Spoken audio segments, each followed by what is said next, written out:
Cümleten selamun aleyküm hanımlar. Diva Patik YouTube kanalıma hepiniz hoş geldiniz. Bugün birlikte dikişsiz iki şiş çok güzel, çok da kolay bir patik yapacağız. Ben patiğimde mavi ve beyaz olmak üzere 2 tane normal patiklik ip kullandım.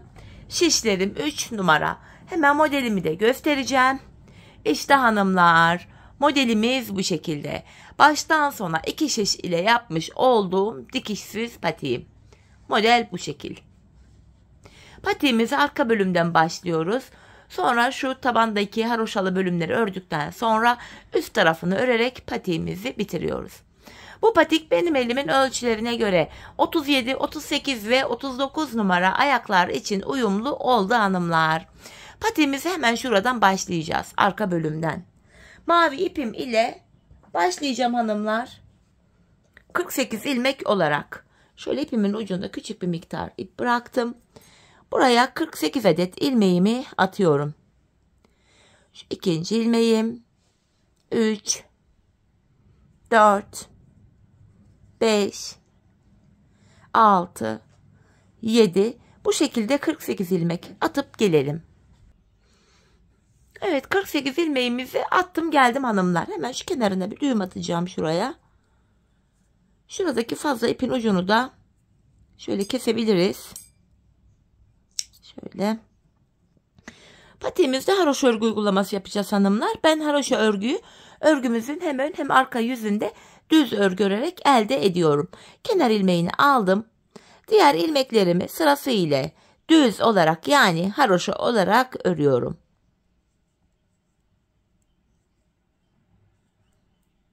Bu şekilde hanımlar sıra sonuna kadar ilmeklerimizi örelim gelelim.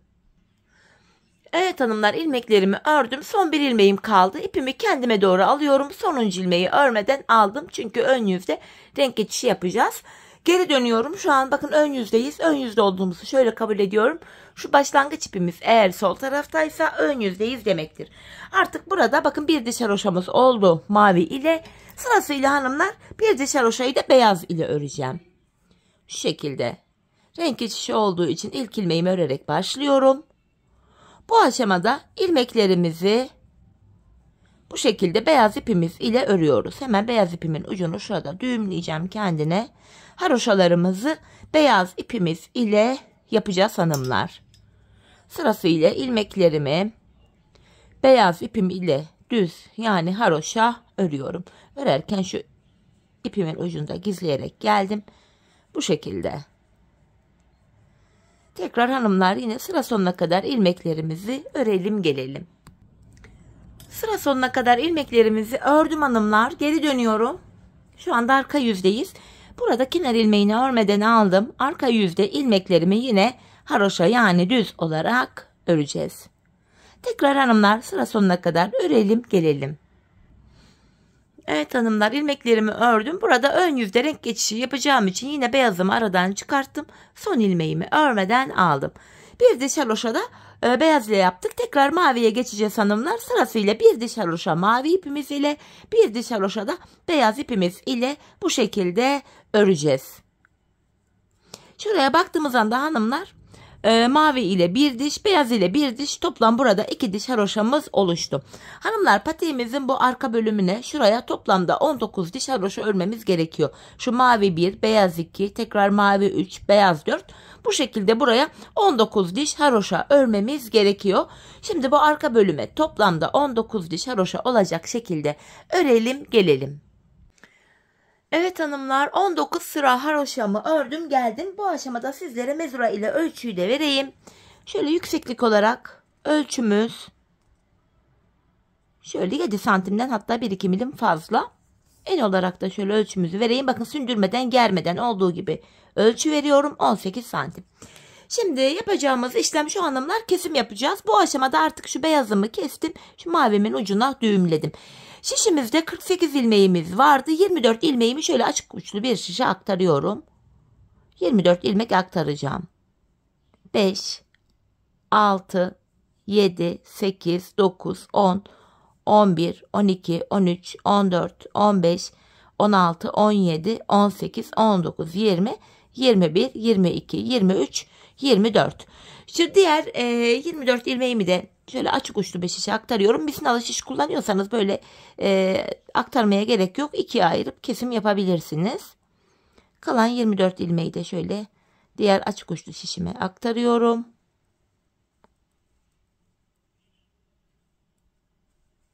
Evet, aktarmamı yaptım. Şimdi 24 ikiye ayırdım. Patiğimi düz taraf içeride, ters tarafta dışarıda olacak şekilde şöyle ikiye katladım hanımlar. Bu aşamada bakın şu mavi ipim ile kesimimi yapacağım. Şöyle ilk kesimi yapıyoruz. Şu ilk iki ilmeği aldım. İkisini birlikte topluyorum. Diğer kesimleri de şöyle yapacağım. Benden taraftaki şişten bir ilmek, ikinciden de bir ilmek alıyorum. İkinci ilmeğimi ilkinin içinden geçirip tığımdaki iki ilmeği topluyorum. Benden taraftaki şişten bir ilmek alıyorum. İkinci şişten de bir ilmek alıyorum. İkinci ilmeği ilkinin içinden geçirip şu beyazı da gizleyerek götürelim. Tığımdaki iki ilmeği topluyorum. Karşılıklı olarak şişlerimden birer tane ilmek alıyorum ve ikinci şişten aldığım ilmeğimi ilk şişten aldığım ilmeğimin içinden geçiriyorum ve tığımdaki ilmeklerimi topluyorum. Gizli kesim olacak hanımlar bu şekilde. Kesim yeri tabanda belli bile olmuyor bu şekilde. Şöyle benden taraftaki şişten bir ilmek, ikinciden de bir ilmek aldım. İkinciyi ilkinin içinden geçirip tığımdaki ilmeklerimi topluyorum.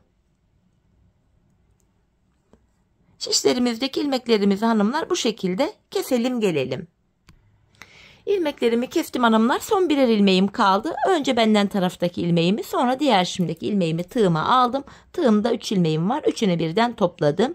Şu kenara da 2 tane zincir çekip ipimi kesiyorum. Hemen şu ipimizin ucunu gizleyelim hanımlar. Böyle ipuçlarını gizlemeye önem verelim. Patiğimizin içi dışı derli toplu görünsün. Şöyle ilmek aralarına girerek ipimin ucunu böyle gizliyorum. Şimdi çeviriyoruz. Patiğimizin şu arka bölümü oluyor hanımlar bu. Yani şu topuk bölümü gördüğünüz gibi. Patiğimizin bu topuk bölümünü yaptık. Şu anda bakın küçük gibi görünebilir ama haroşa örgü olduğu için gayet esnek oluyor. Bunu da göz önünde bulunduralım. Şimdi hanımlar şöyle düz baktığımız anda şu kenardan ilmekler çıkaracağız.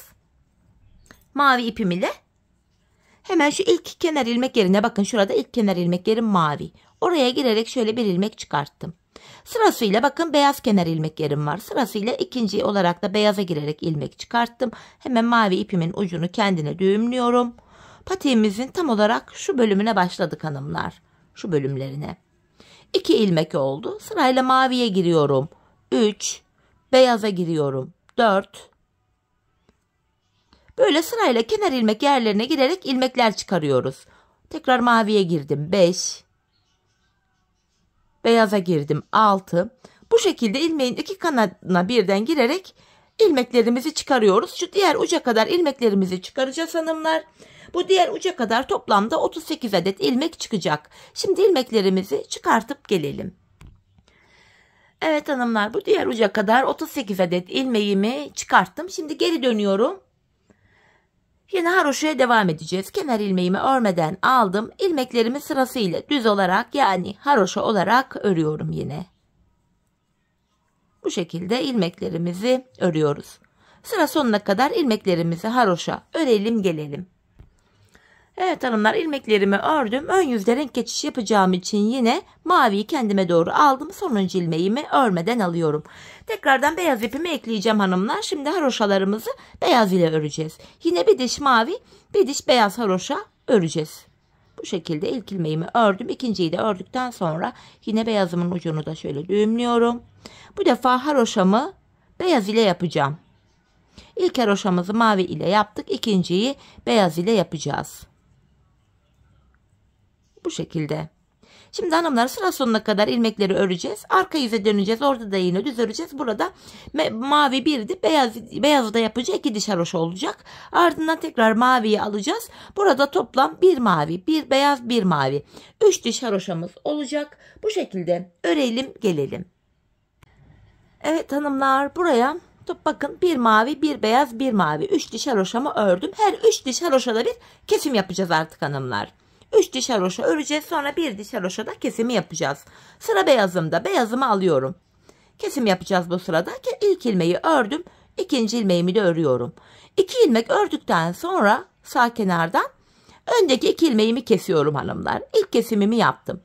Şimdi son 4 ilmek kalana kadar ilmeklerimi öreceğim. Sol kenarda da kesimimi yapacağım.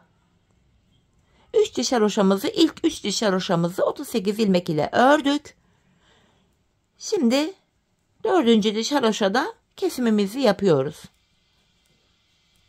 Son 4 ilmeğim kalana kadar ilmeklerimi haroşa örüyorum. Bakın son 4 ilmeğim kaldı. Yine burada da öndeki 2 ilmeğin ikisini birlikte keserek ördüm. Son 2 ilmeğimi düz örüyorum. 2 ilmek kestik. Şişimizde böylece 38 ilmek vardı. İkisi eksildi. 36 kaldı. Geri dönüyoruz hanımlar. Arka yüzde kesim yapmıyoruz. Arka yüzde ilmeklerimizin tamamını sıra sonuna kadar haroşa örelim gelelim. Evet hanımlar, arka yüzde ilmeklerimizi ördük. Kesimimizi yapmıştık en son. Şişimizde 36 ilmek kaldı. Tekrar maviye geçiyoruz. Bir diş haroşa mavi, birini de beyaz ile yapıyoruz çünkü. Maviye geçtik. Şimdi kesme yapmayacağız hanımlar. 36 ilmeğimizi haroşa öreceğiz bu şekilde. 36 ilmek ile mavi ile bir diş haroşa öreceğiz. Sonra tekrar beyazı alacağız. İkinci diş haroşamızı beyaz ile öreceğiz. Tekrar maviyi alacağız. Üçüncü diş haroşamızı da mavi ile öreceğiz. Yani mavi, beyaz, mavi olacak şekilde 36 ilmek ile 3 diş haroşamızı örelim gelelim. Evet hanımlar. 3 diş haroşamı ördüm. En son bakın şurada beyaz ile kesim yapmıştık. Ardından bir mavi, bir beyaz, bir mavi, 3 diş haroşa ördüm 36 ilmek ile. Şimdi tekrar beyazımda kesimler hep beyaza denk geliyor. Her 3 diş haroşada bir kesim yapacağız. Yine kenar ilmeğini ördüm. İkinciyi de örüyorum. Ardından öndeki 2 ilmeğimi kesiyorum. Şimdi tekrar son 4 ilmeğim kalana kadar öreceğim. Sol kenardan da kesimimi yapacağım. Kesimimiz her 3 haroşada bir bu şekilde yapılacak.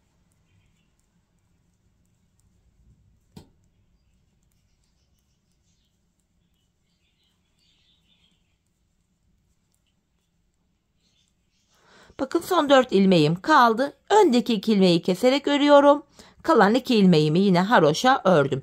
2 ilmek daha kesildi. Böylece 34 ilmek kaldı. Geri dönüyorum. Arka yüzdeyim. Kenar ilmeğini aldım. Diğer ilmeklerimi hanımlar yine sıra sonuna kadar haroşa örüp geleceğim. Evet hanımlar, ilmeklerimi sıra sonuna kadar ördüm. 34 ilmek kaldı. Şimdi mavi ile kesme yapmayacağız. 3 diş haroşa öreceğiz. Bir sıra mavi, bir sıra beyaz, bir sıra da mavi. Bu şekilde 3 diş haroşamızı ördükten sonra yine tekrar beyaz denk geliyor. Beyaz ile yine aynı şekilde kesimi yapacağız. Sağ kenarda ilk 2 ilmeği ördükten sonra öndeki 2 ilmeği kesiyoruz. Sol kenarda da son 4 ilmek kalana kadar örüp şu öndeki 2 ilmeği kesiyoruz. Kesim bu şekilde devam edecek. Biz bu kesme işlemini hanımlar şu arka bölümde 23 diş haroşa olana kadar devam edeceğiz. Şu anda burada bakın 1, 2, 3, 4, 5, 6, 7, 8 diş haroşamız olmuş. Burada 23 diş haroşa olana kadar devam edeceğiz. Ve kesim sonunda hanımlar 5 kere bu kesme işlemi devam edecek. Ve kesim sonunda şişimizde 28 ilmeğimiz kalacak. Şimdi patiğimizin taban bölümünü size anlattığım gibi bu şekilde örelim gelelim, sonra burun bölümüne birlikte geçeceğiz. Evet hanımlar, bu taban bölümünü ördüm ve geldim. Burada toplamda 23 diş haroşam var ve 28 ilmeğim kaldı. En son 28 ilmeğim hanımlar. Bakın şu mavi, beyaz ve mavinin altındaki bu beyaz haroşla kesim yapmıştım. Ardından 3 diş haroşayı da 28 ilmek ile ördüm geldim. Şimdi patiğimizin burun kısmındaki bakın şurada kesimimiz var, burun kesimi şuraya kadar bunu yapacağız. Öncelikle hanımlar kenardan 9 adet ilmeğimi mavi ipim ile öreceğim. Şu kenar ilmeğim 1, 2 haroşaya düz devam ediyoruz. 3, 4, 5. Beyaz arkada uzun kalmasın diye şöyle mavinin üzerinden atlatıp yakınlaştırdım. 6. mavi ilmeğim 7, 8, 9. Kenara 9 tane maviyi ördüm. Şimdi beyazımı alıyorum hanımlar. Ön bölümde bir diş haroşa mavi ile kesim yapacağım. Bir diş beyaz ile. Kenara 9 mavi ilmeğimi ördükten sonra ortaya 9 beyaz öreceğim. 3 oldu. 4, 5, 6, 7, 8, 9. Ortaya 9 beyaz ördüm. 10. ilmekte kesimimi yapıyorum. Bu sol kenarda hanımlar 8 ilmek kaldı. Burada ilk 9 ilmeği örmüştük. Burada kesim yaptığımız için 8 kaldı. Kesimden sonra geri dönüyorum. İpim karşıda, ilk ilmeği örmeden aldım. Yine 9 ilmek öreceğim. 10. da kesim yapacağım. 3. ilmeğim 4, 5, 6, 7, 8, 9. 10. ilmekte yandaki maviyi de alıyorum. İkisini birlikte kestim. Şimdi geri dönüyorum hanımlar. Bu defa mavi ile devam edeceğim. Bir diş haroşayla beyaz ile kesim yaptık. Şimdi mavi. Renk geçişi olduğu için ilk ilmeğimi ördüm. Tekrar 9 ilmek öreceğim. Şu 2. ilmeğim 3, 4, 5, 6, 7, 8, 9. 10. ilmekte yandaki ilmeği de alıyorum. İkisini keserek örüyorum. 9 ilmek örüyoruz. 10'da kesim yapıyoruz. Kesimden sonra geri döndüm. İpim karşıda, ilk ilmeği örmeden aldım. İkinciyi örüyorum. 3, 4, 5, 6, 7, 8, 9. 10. ilmekte yandan da bir ilmek alıp ikisini kestim. Kesimden sonra yine geri dönüyorum. Şimdi de beyazı alacağız. Aynı işlemi beyaz ile yapacağız. Renk geçişi olduğu için hanımlar burada ilk ilmeğimi örerek başladım. Sayarak gidiyorum. 2, 3, 4, 5, 6, 7, 8, 9. 10. ilmekte yan taraftakini de alıyorum. İkisini kestim. Tekrar geri dönüyorum. Bu aşamada ipim karşıda, ilk ilmeği örmeden aldım. Yine 9 ilmek öreceğim. 5, 6, 7, 8, 9. 10. ilmekte yandan da bir ilmek alıp ikisini kesiyorum. 10 ilmek üzerinden burun kısmı bu şekilde kesiliyor hanımlar. Bir diş mavi, bir diş beyaz ile kesimleri yapmaya devam ediyoruz. Biz bu kesme işlemine bu sağ ve solda kalan şu mavi ilmekler bitene kadar devam edeceğiz. Kesim sonunda burada sadece 10 ilmek kalacak.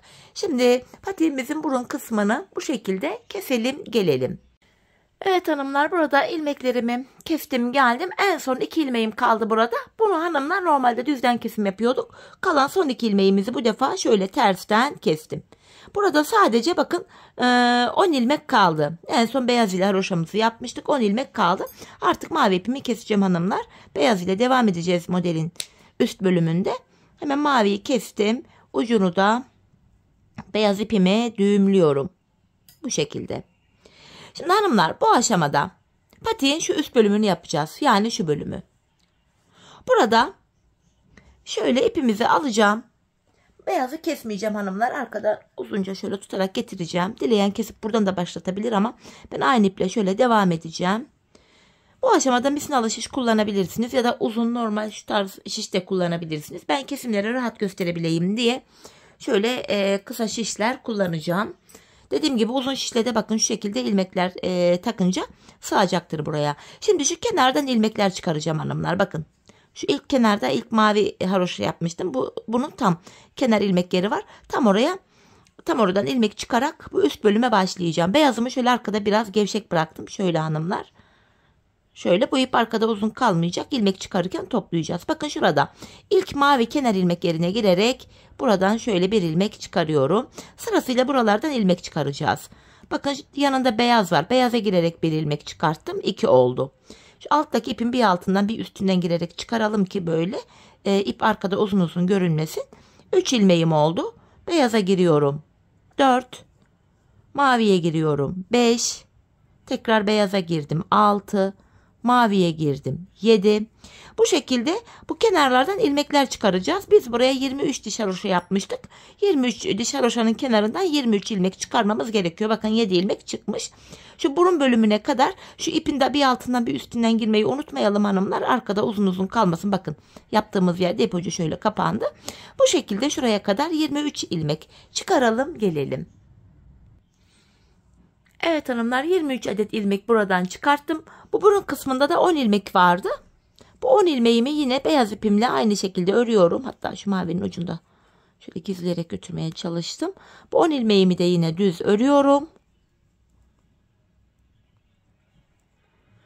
Şimdi de bu kenara geldik. Şu kenarımız. Şimdi de bu kenardan 23 ilmek çıkaracağız hanımlar. Şöyle bakın bir diğer şişimi aldım. Sırasıyla kenar ilmek yerlerine ilmeğin iki kanadına birden girerek buradan ilmek çıkarıyoruz. bir tane beyaz, bir tane mavi kenar ilmek yerine girerek böyle ilmek çıkarıyoruz. Yine şu sıra sonuna kadar, şuraya kadar, bakın tabanını ördüğümüz haroşanın kenarına kadar, yine buradan da 23 ilmek çıkaralım gelelim. Evet hanımlar, 23 ilmeğimi çıkarttım. Şimdi geri dönüyorum, arka yüzdeyiz. Burada ön yüzde düz, arka yüzde ters örgü uygulaması yapacağız. Kenar ilmeğimi aldım. Arka yüzde olduğumuz için ilmeklerimizi ters olarak öreceğiz hanımlar. Bu şekilde ilmeklerimizi ters örüyorum. Şöyle. Önce buradaki ilmekleri öreceğiz. Sonra burundaki 10. Sonra diğer taraftaki 23 ilmeği diğer uca kadar ters örelim gelelim.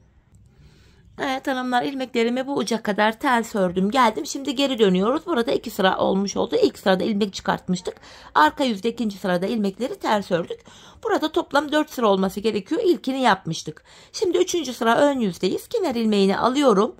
Yine ilmeklerimi ön yüzdeyim. Düz olarak öreceğim. Hanımlar, diğer uca kadar, yani önce burayı, sonra burunu, sonra diğer şişi, diğer uca kadar düz örelim. Ardından geri dönelim. Arka yüzde ters olarak örelim. Tekrar bu ön yüzde buluşalım. Evet hanımlar, ilmeklerimi ördüm geldim. Şurada 4 sıra örmüş olduk. Şimdi burundan başlayarak şu üst kesimlerimizi yapacağız şimdi. Öncelikle bu ilk şişimdeki 23 ilmeğimizi öreceğiz. Şu kenar ilmeğini aldım. Ön yüzdeyim. Bu ilk şişteki ilmeklerimi düz öreceğim. Burundaki 10 ilmek üzerinden patiğimizin üst bölümünü öreceğiz hanımlar. Kesimler yapacağız. Evet, buradaki 23 ilmeğimi ördüm. Şimdi burun kısmındayız hanımlar. Bu burun kısmında 10 ilmekle kesim yapacağız. Şimdi buradaki öncelikle 9 ilmeğimi öreceğim. 10 ilmeğim var çünkü burun bölümünde. 5, 6, 7, 8, 9. 9 ilmek ördüm. Şu 10. ilmeğim. 10. ilmeği örerken hemen yanındakini de alıyorum. Yan şişten de bir ilmek aldım. İkisini kesiyorum. Kesimden sonra geri döndüm hanımlar. İpim benden tarafta, ilk ilmeğimi örmeden alıyorum. Diğerlerini ters öreceğim. Arka yüzde ters. Bu bölümde yine ön yüzde düz, arka yüzde ters örgü uygulaması yapıyoruz. Bakın 9 ilmek ördüm. 10. ilmekte arka yüzde tersten kesim yapacağım. Hemen yan şişten de bir ilmek alıyorum. İkisini tersten kesiyorum. 9 ilmek örüyoruz. 10. ilmekte kesimi yapıyoruz. Geri döndüm, yine ilk ilmeğimi aldım. Yine buradaki 9 ilmeğimi ön yüzdeyim. Düz örüyorum. Şu 10. ilmekte yandan da bir ilmek alıp ikisini kesiyorum. Tekrar geri döndüm. Yine ilk ilmeğimi örmeden aldım. Arka yüzdeyim. Diğer ilmekleri ters örüyorum. 9 ilmek örüyoruz. 10. yani sonuncu ilmekte kesim yapıyoruz. Bakın şu 10. ve sonuncu ilmeğim. Arka yüzde olduğum için hemen yandan da bir ilmek alıp ikisini tersten kesiyorum. Patiğimizin üst bölümündeki kesimlerimiz bu şekilde yapılacak hanımlar. Ön yüzdeysek eğer düzden kesim, arka yüzdeysek de tersten kesim yapacağız. Ve her kesimde şu yanlardaki ilmekler birer birer eksilecek, bitecek. Bu kenarlarda hanımlar, sağ ve sol şişte şu kenarlarda birer ilmek kalana kadar patiğimizin üst bölümünü bu şekilde 10 ilmek üzerinden örelim gelelim. Evet hanımlar, patiğimin ön bölümünü kestim. Bakın yanlarda birer ilmeğim kaldı. Yine ipim karşıda, ilk ilmeğimi örmeden aldım. Son kesimimizi birlikte yapacağız. Arka yüzde kesim yapacağız burada. Yine 9 ilmeğimi ördüm. 10.'yu örerken yanındaki ilmeği de aldım. İkisini birlikte kesiyorum. Şimdi ilmeklerimizi ikişer ikişer keseceğiz. Bakın, ikişer ikişer toplayarak kesimimi yapıyorum.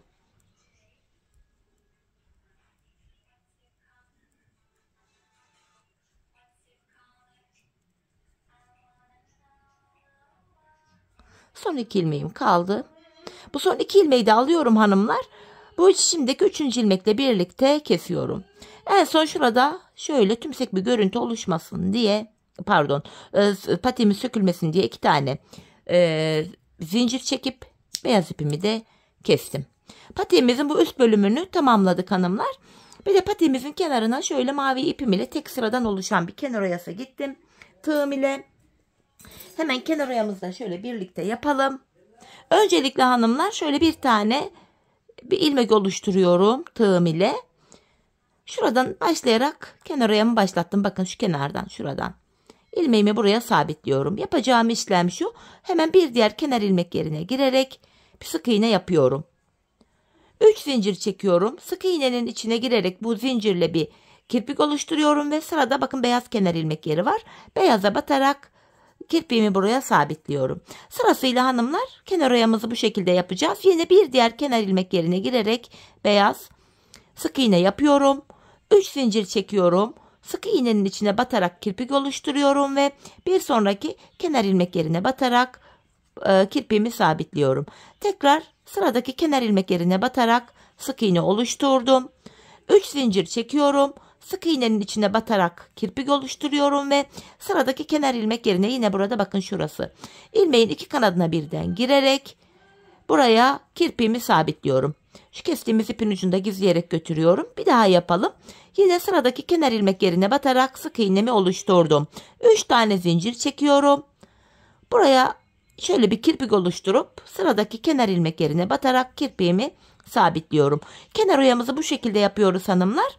Biz bu işleme şöyle kenar ilmek yerine batarak sırasıyla şu kenarlardan devam ediyoruz ki ilk başladığımız yere kadar kenar oyamızı yapacağız. Patiğimizin kenar oyasını bu şekilde tamamlayalım gelelim.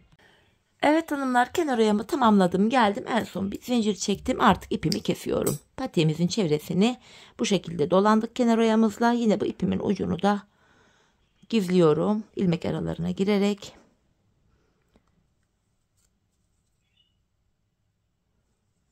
Evet, kenar oyamızı da bitirdik hanımlar. Şimdi patiğimizin üst bölümünde böyle gülümüz var. Dileyen sade de kullanabilir. Bu şekilde gül yapmak isteyenler için de nasıl yapıldığını sizlere hemen göstereceğim. Öncelikle hanımlar mavi ipim ile yapacağım. Buraya 5 tane zincir çekeceğim. Şöyle bir halka oluşturuyorum. 1, 2, 3, 4, 5. Ardından dibine batarak burada şöyle bir halka oluşturuyorum. İpimi de şöyle çektim. Şimdi 4 zincir çekeceğim. 2, 3, 4. İpimi tığıma doluyorum. Bu halkanın içine hanımlar kutucuklar yapacağız şimdi. Halkanın içine girerek şöyle tığım ile bir ilmek çıkarıyorum. 2 tane ikili trabzan yapacağım. Yani şöyle bakın, 2 seferde çıkıyorum. 1, 2. Tekrar 2 zincir çekiyorum. İpimi tığıma doladım. Yine aynı halkanın içine batarak şöyle 2 seferde çıkıyorum. Burada 2 tane kutucuk oldu gördüğünüz gibi. Tekrardan 2 tane zincir çekiyorum. İpimi tığıma doladım. Aynı halkanın içine batarak şöyle bir ilmek çıkarıyorum. 2 seferde bunu topluyorum. 2 zincir çekiyorum. İpimi tığıma doladım. Aynı halkanın içine batarak ilmek çıkartıyorum ve 2 seferde çıkıyorum. 1, 2, 3, 4 kutucuk oldu. Yine 2 zincir çektim. Halkanın içine batarak bunu 2 seferde çıkıyorum. Tekrar 2 zincir çektim. Yine aynı halkanın içine batarak şöyle 2 seferde çıkıyorum. 1, 2, 3, 4, 5, 6 tane oldu. Yine 2 zincir çektim. Yine halkanın içine batarak ilmek çıkartıyorum. 2 seferde çıkıyorum. Şurada 7 tane kutucuk oldu. Şimdi 2 tane zincir çekip şu ilk başlangıç bölümüne bakın, 4 zincir çekmiştik başlangıca. Oraya batarak bunu buraya sabitliyorum. Evet hanımlar, 8 tane burada şu minik deliklerden oldu. Yapacağım işlem şu. Bir tane zincir çekiyorum. Şu bakın, şu bir alttaki şu trabzanın içine şöyle girerek buradan şöyle bir ilmek çıkarıp tığımdaki 2 ilmeği topladım. Bir zincir çekiyorum. İpimi tığıma doluyorum. Şu kutucuğun içine trabzan yapacağım hanımlar. Bakın şu birinci trabzanım. İpimi tığıma doladım. Aynı yere kutucuğa batarak yeniden trabzanımı yapıyorum. Şu 2. Tekrar aynı yere batarak ilmek çıkartıyorum. Trabzanımı yaptım. 3 tane trabzan yaptım. Şimdi bir tane zincir çekiyorum. Bir diğer şu. Bakın direk var şu. Onun içine batarak şuradan giriyorum. Bakın şöyle batarak bir ilmek çıkartıyorum. Tığımdaki 2 ilmeği topladım. Şimdi tekrar bir tane zincir çekiyorum. Şu ikinci kutucuğa yine 3 tane trabzan yapacağım. İpimi tığıma doladım. Bu ikinci kutucuğa girerek şu birinci trabzanım. Bakın 2 seferde çıkıyorum. Şu ikinci trabzanım. Şu da üçüncü trabzanım. Yine bir zincir çekiyorum. Bir alttaki şu trabzanın içine girerek buradan şöyle sık iğne ile topluyorum. Ardından yine bir tane zincir çektim. İpimi doluyorum tığıma. Sıradaki kutucuğun içine hanımlar 3 tane trabzan yapacağım. Şu birinci, şu ikinci, şu da üçüncü. 3 tane trabzan yaptım. Bir zincir çekiyorum ve bakın şu alttaki trabzanın içine girerek bir ilmek çıkarıyorum. Tığımdaki 2 ilmeği topladım. Tekrar bir tane zincir çekiyorum. 4. kutucuğun içine bu defa trabzanımızı yapacağız. 3 tane. Şu birinci, şu ikinci, şu da üçüncü. Bir zincir çekiyorum. Şu alttaki trabzanın içine batarak şu ilmek çıkartıyorum. Tığımdaki 2 ilmeği topladım. Tekrar bir zincir çekiyorum. İpimi tığıma doladım. Sıradaki kutucuğa 3 tane trabzan yapıyorum.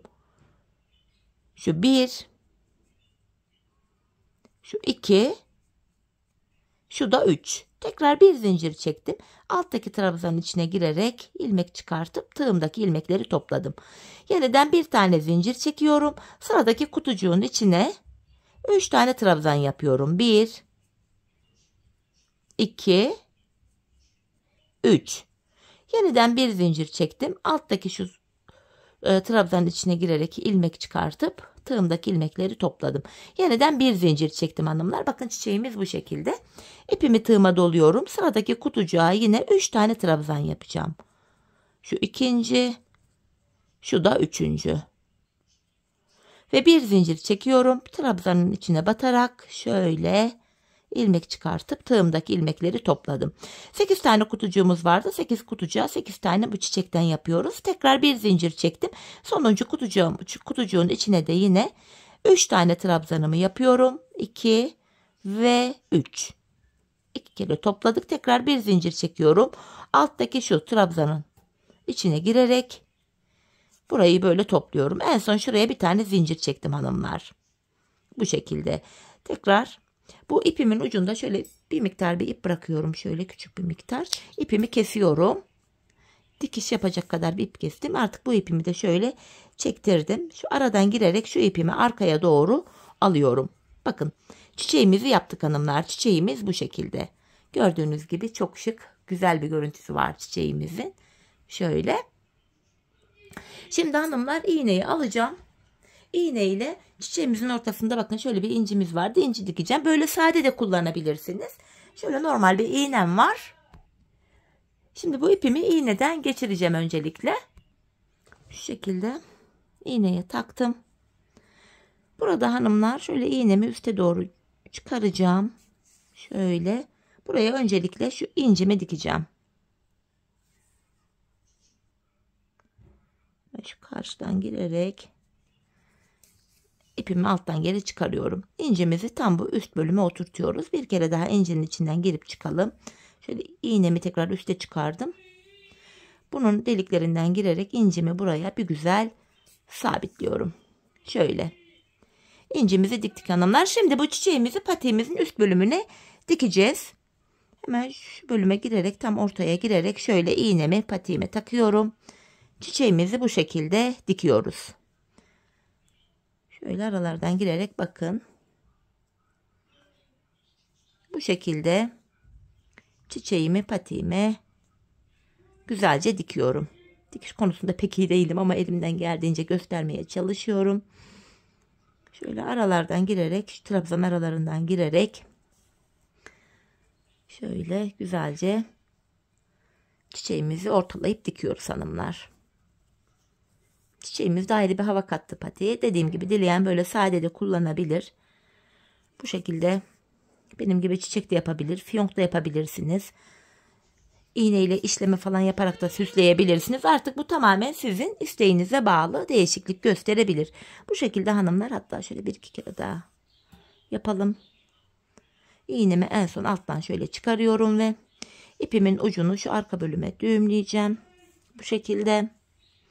Patiğimiz böyleydi hanımlar. Bakın şöyle düğümleyerek bir daha düğümleyelim, açılmasın.